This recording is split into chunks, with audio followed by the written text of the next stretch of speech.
Violations of the assumptions of a model can invalidate an analysis. Again, we are focusing on the univariate, multivariate, and mixed models.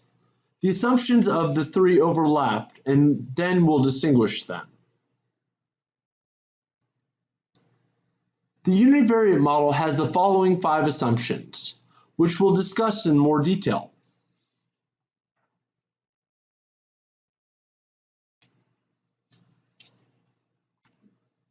Independence of observations. You have some sense of what this means, I think. Independence means there's no correlation between the independent sampling units, and there's actually statistical independence, not just no correlation. In the univariate linear model, that is typically interpreted as independence of the response variables.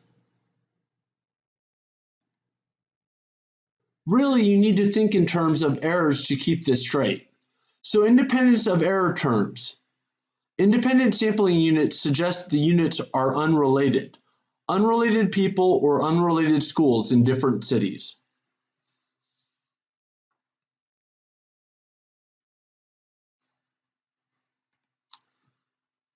The data values vary in predictable and consistent ways in a very loose version of this assumption. The specific requirements for the univariate model is we only have one outcome. It boils down to the variance is the same in these data. And the way we check that with actual data, we can estimate whether or not we have homogeneity is to look at the plot of the residuals. It helps to be able to interpret plots. If you look at the predictor value 5, there's its spread, its dispersion. And variance calculation is an estimate of that spread or dispersion. If we look at the variance at 10, we get a variance of the same value. And if we look at variance of 15, and also that's what we want. That's a picture of homogeneity right here. The spread is constant across. That's all we mean by homogeneity. It's a statement about errors. Here we're illustrating it. We're estimating it with observed data.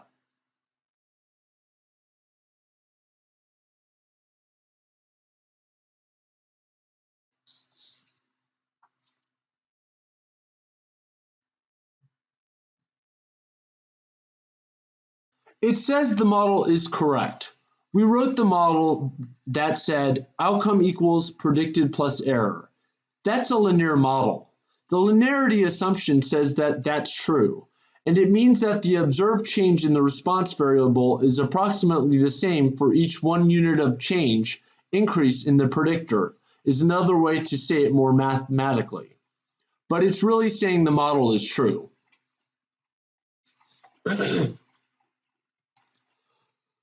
We need a variance less than infinity. We deal with infinite sets of data. So we are actually not going to encounter this problem in data analysis. It is a concern when one tries to do proofs or when one tries to do derivations. So as long as you're not doing derivations, if you're doing data analysis, it isn't much of an issue.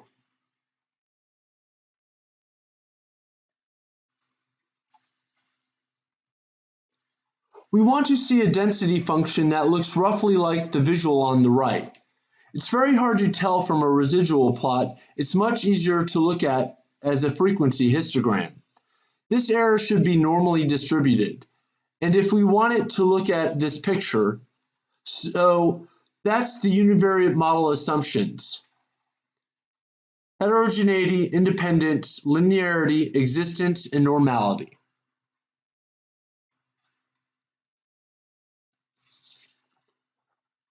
The multivariate assumptions are the same as these 5 things. We just need to elaborate on them. So what is the difference between univariate and multivariate model assumptions? We have to now look at the multivariate homogeneity.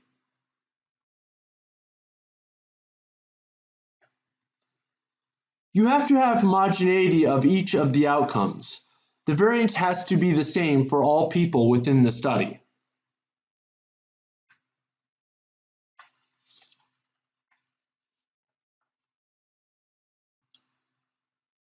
Next, we have the complete data assumption.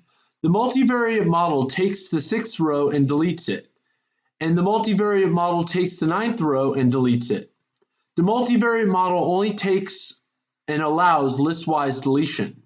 Its contrast to a mixed model, which is more flexible in allowing complex patterns of missing data. But in order to justify the deletion, the data must be missing at random, and the missingness can't be determined by the outcome of predictors. This is an assumption that we need to be very aware of.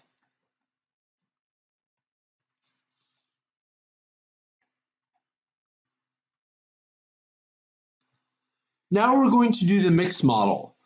Seen these assumptions before? They are similar with a few elaborations and an exception. The complete data is needed. We can have missing data in the mixed model. The mixed model can accommodate missing and non-missing data within the same independent sampling unit, such as a person. With the multivariate model, we had to delete all observations from an independent sampling unit, while with the mixed model, we can use the data observed. Another big feature is that the mixed model allows repeated covariates, predictors that are across time points.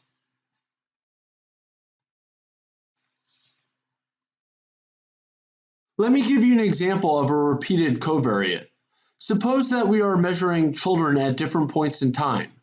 The age of the child is a repeated covariate. The children have different age at each point in the model. There's a class of mixed models that actually correspond to the multivariate models. In study planning, the vast majority of the studies scientists present actually could be analyzed as multivariate models if they didn't have any missing data. These are referred to as reversible models.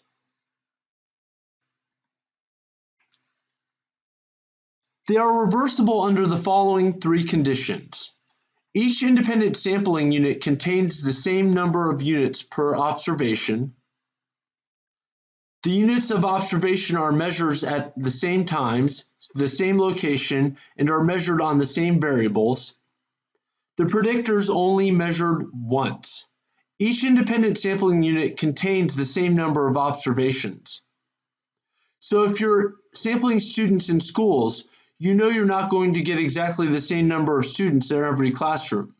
But if we start from an assumption that we'll deal with missing data and drop out as adjustment factor after we start from doing power and the reversible mixed model. So that's the 2-step process we're going to do here. We're going to assume balance. We're going to assume nice studies, and then we're going to do power for it, but when we're going to adjust the power to deal with the imbalance. So we have the same number of units of observation. They're measured at the same times, the same locations, or measured for the same variables. And predictors only have one measure. So we're not going to allow drugs changing. We're not going to allow those repeated covariates. The reason we can get away with this is, although cardiovascular trials are interested in a covariate, they're not actually interested in testing that hypothesis. They want to test the hypothesis about their drug differentially affects your cholesterol levels. And so power is done for the test of interest, not the covariates.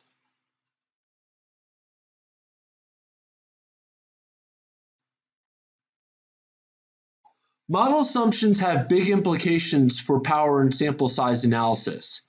The assumptions are homogeneity, independence, linearity, existence, and Gaussian errors. Remember, Hilligauss. That's all for this lecture. Thank you for your time.